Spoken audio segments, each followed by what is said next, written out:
It began when my wife reconnected with an old friend who had just gone through a divorce. At first, I genuinely believed this was a positive development. My wife seemed lighter, happier, almost as if a weight had been lifted from her shoulders. She had someone new to talk to, someone who seemed to bring her excitement and comfort. I encouraged it because I thought it was helping her. But as time went on, I began to notice changes in her behavior. Small at first, but troubling once I looked closer. Her friend carried a very bitter outlook on marriage, constantly criticizing the idea of commitment and painting relationships as cages. I started to sense that these conversations were influencing my wife in subtle but dangerous ways. The first major warning sign came during dinner one evening, when she casually brought up the concept of open marriages. She asked me what I thought about couples who allowed each other to have relationships outside their marriage. I laughed, thinking it was just a passing joke, but she didn't let it go. Week after week, she circled back to the topic, pressing me for my thoughts. I told her every time that I wasn't comfortable with it, that I valued loyalty and exclusivity in our marriage. She brushed off my feelings as if I were outdated, clinging to an old-fashioned ideal that no longer fit her vision of happiness. Her nights out became more frequent, always with the same explanation, girls' night with her divorced friend. At first, I trusted her, but my instincts began telling me otherwise.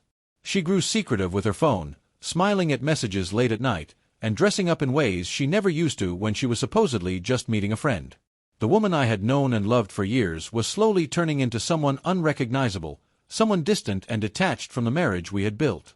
The moment my heart truly sank was when I overheard a late-night phone conversation. She was laughing, her voice filled with a kind of giddy freedom, saying how wonderful it felt not to be tied down. She wasn't talking about friendships anymore. I knew it deep down. When I confronted her, she became defensive, blaming her friend for encouraging her to live a little and break free from what she called a boring marriage. It devastated me to hear her reduce our life together, all our shared years and promises, into something dull and meaningless. Eventually, she admitted that her friend had told her outright to consider cheating if I refused the idea of an open marriage. That revelation crushed me. It wasn't just the betrayal of her actions, but the realization that she valued her friend's toxic advice over my feelings, over the bond we had carefully built together. My worst fears became reality when I caught her sneaking back into the house late one night. This time, she confessed. She had been seeing someone else. She insisted it wasn't serious, just an experiment, as if that word could erase the betrayal. But nothing about it felt small to me. The trust was shattered. The final unbearable blow came weeks later when she sat me down, trembling, and told me she was pregnant. The timing made it clear, there was no guarantee the child was mine. She admitted through tears that she wasn't sure who the father was. She claimed she hadn't meant for things to spiral this far, but intentions no longer mattered. The damage was done.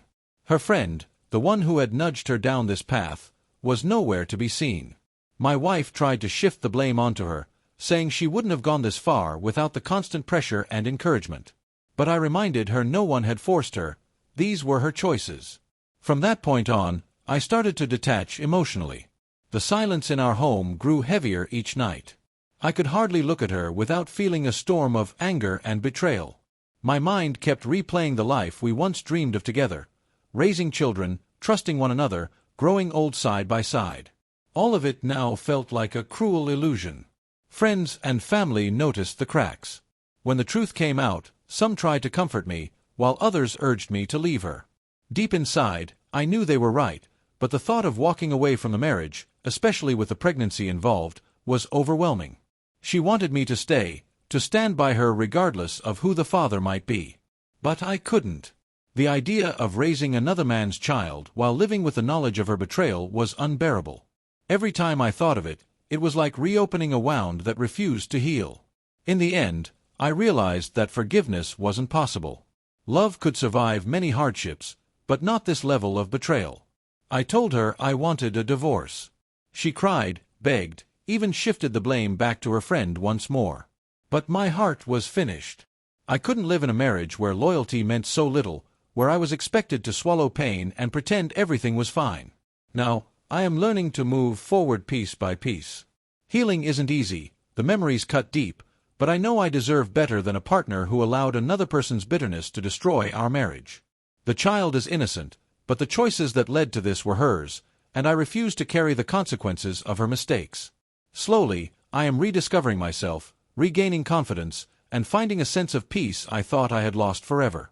Letting go of the years we shared is painful, but holding on would only keep me chained to a life of lies and misery. She must now face the consequences of her own actions. Perhaps someday she will realize what she threw away, but by then it will be too late. I will no longer be the man who suffers for her choices. I am finally free.